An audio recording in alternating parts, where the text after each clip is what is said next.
There is a particular kind of guilt that only shows up around people you respect. It isn't the guilt of wrongdoing, it's the guilt of separation.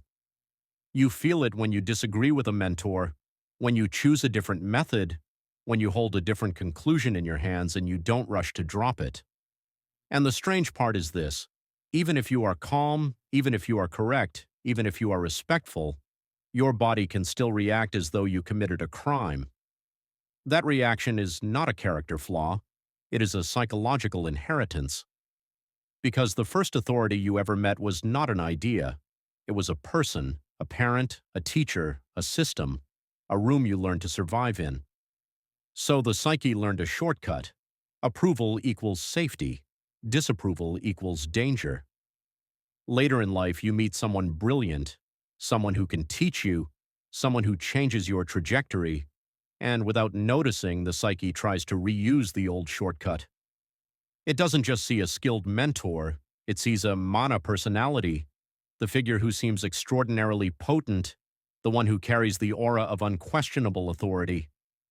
And once that aura lands, a trap appears. If they are right, then I am safe. If they are wrong, then the world is unstable. So I must not let them be wrong, and I must not let myself be right against them. That is where the guilt is born, not from ethics, from belonging. Here is a detail people miss because it sounds clinical, but it is deeply human. Powerful relationships stir up transference. That is, old emotional patterns attach themselves to a present person. A vis-a-vis, as Jung puts it, a counterpart onto whom the psyche tries to place something ancient. He calls transference a critical phenomenon in psychotherapy, sometimes so central that success or failure seems bound up with it.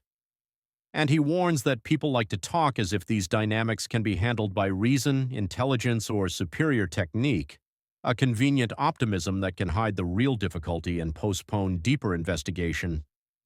In other words, when you feel strange guilt around a mentor, don't treat it like a debate problem. Treat it like a relationship force.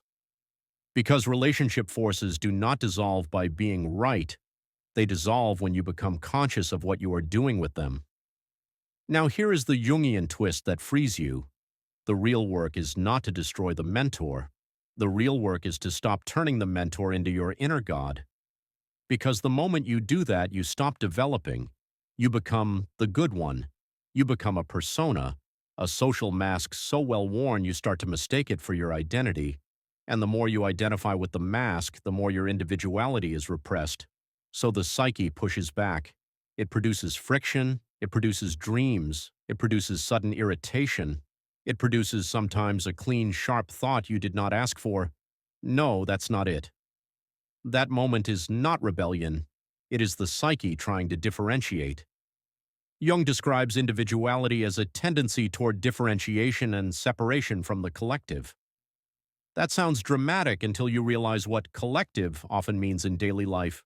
The shared assumptions of the people you want to belong to, a school, a specialty, a tradition, a family, a mentor's worldview.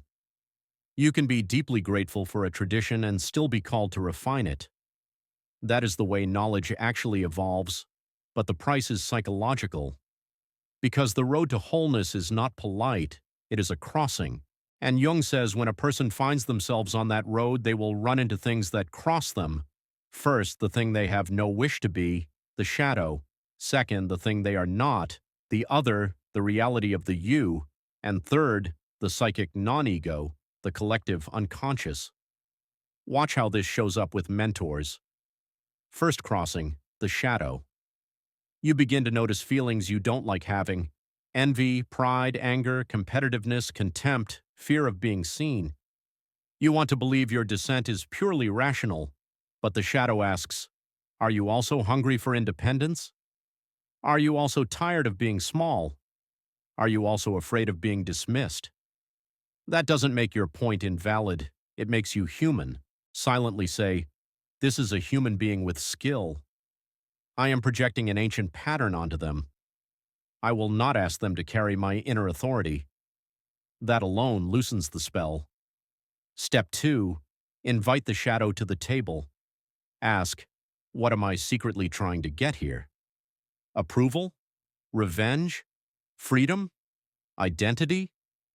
Name it. Then lower it.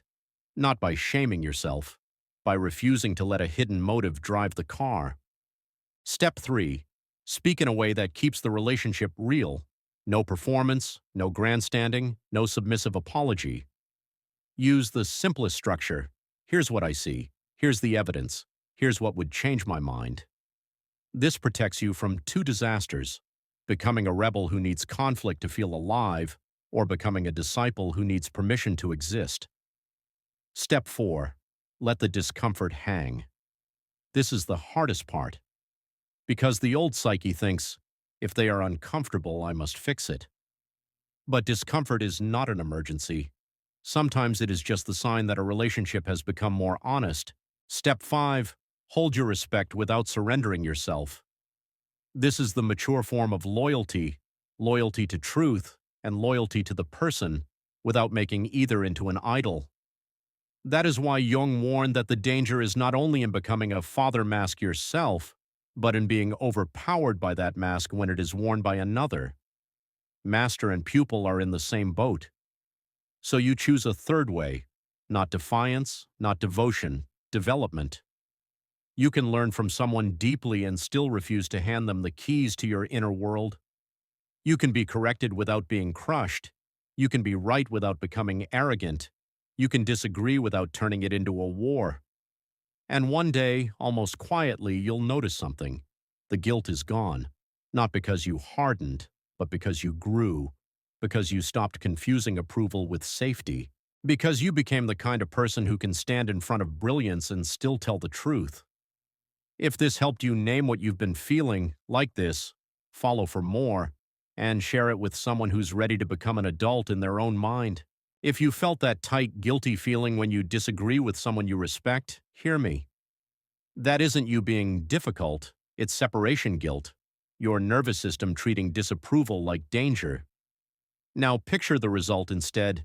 You walk into the room, you speak one clean sentence, and your body stays calm. You don't over-explain. You don't rehearse it for 3 hours later. You leave with your dignity intact, and the relationship stays real. I made a mentor disagreement script pack for quiet overthinkers who need words on demand, professional disagreement lines, anti-gossip boundaries, and a guilt decoder that stops the spiral. There's a free preview in the link. The first page is yours. If you want the full pack with all the scripts and the cheat sheet, grab the paid version. If this hit, like, follow, and share it with someone who's ready to speak like an adult in their own mind, and join us in quiet power.